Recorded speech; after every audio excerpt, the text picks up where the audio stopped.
In 1996, if you were an advertiser on the 6 Emmy nominees, the top 6 categories, top comedy, top drama, and then the lead actor and supporting actor in those. If you were an advertiser in those 6 in 1996, you would actually reach 200 million people. That exact same exercise today, if you were an advertiser on those 6 nominees, you would reach 19 million people. Yeah. So you actually, that's so correct in that even if you wanted to be able to embrace top-tier quality programming, a lot of the impressions are just not there, except why we're here tonight in sports. The cornerstone of Fox is Fox NFL Sunday. It's the 4 biggest personalities in the NFL, Terry, Howie, Jimmy, and Stray, and Kurt, and we have Jay and Mike Pereira now. But it's not really a football show, right? It's a personality-driven opinion show, and that's why people tune in, to see him have a good time, to see him hang out. It's guys that you want to have a beer with. And that's what we've done. We've replicated all the way through our FS1 linear strategy. And those personalities, again, no single person can own tonight's Giants highlight on the web. Right. It's everywhere.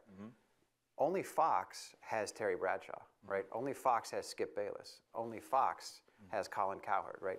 Those are uniquely identifiable personalities that transfer across platform. So outside of the live events themselves, we very much rely on that Fox family of personalities.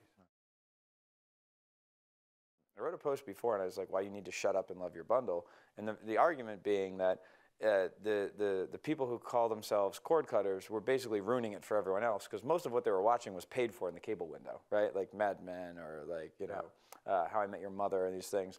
They were paid for in the cable window. They were watching it on the second window, ad-free, of course.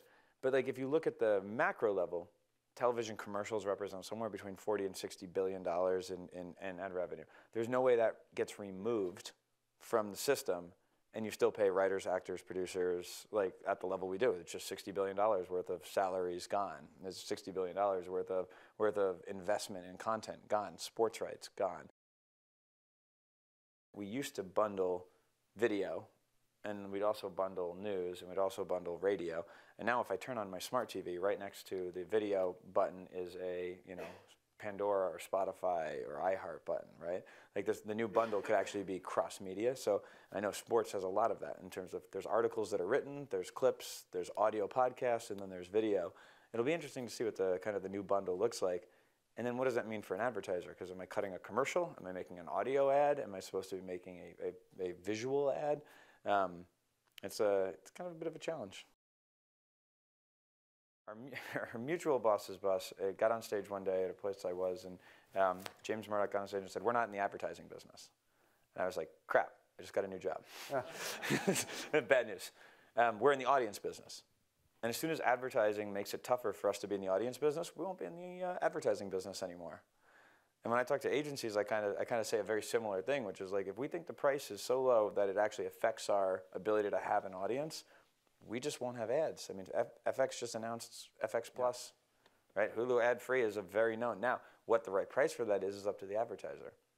This is the first time in the history of the industry that we're on the same side with the advertisers. Rather than us just negotiating over price and fighting over it, you know, my goal is, and with things like 6 seconds and things like we talk about new innovation for sports and entertainment, is we should be on the same side. Can we make the ads suck just a little bit less? Just like that much less?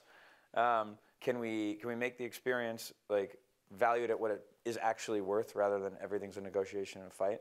And I think that there are, you know, we know the partners that get there with us, and I think we'll go from there.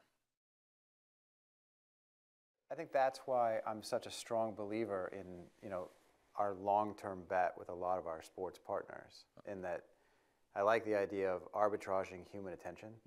I mean, I firmly believe, we have a great slide that that last year, 157 scripted or reality shows got canceled or are not returning. I'm pretty sure that in, you know, 22 years, the Yankees are still going to be around, right? And so, you know, tell me that about the Giants. That's really why appreciate it. The Giants will probably still be around. Okay. Too. But very few sports teams actually get canceled. So that's why we are such long-term believers in the tribalism, the passion of sports, and really arbitraging human attention when it comes to that. Today, there's very few things. They used to call it water cooler talk, where you could just talk about the things you saw the other night on television. You can't do that anymore. Oh, I'm on episode 6, season 2 of Sons of Anarchy. Oh, wait, no, I'm not there yet. Please don't tell me anything. But man, sports, like, you can talk about the next day. I actually think there'll be a greater draw to it because it creates common narratives. Like, we as people, like, want to talk and discuss subjects and stories, and there's very few ones that we are not afraid we're going to ruin. I mean, come on, you have all had a conversation with someone where you said, wait, are you caught up on X, before you tell them the story of what you would like to talk to them about?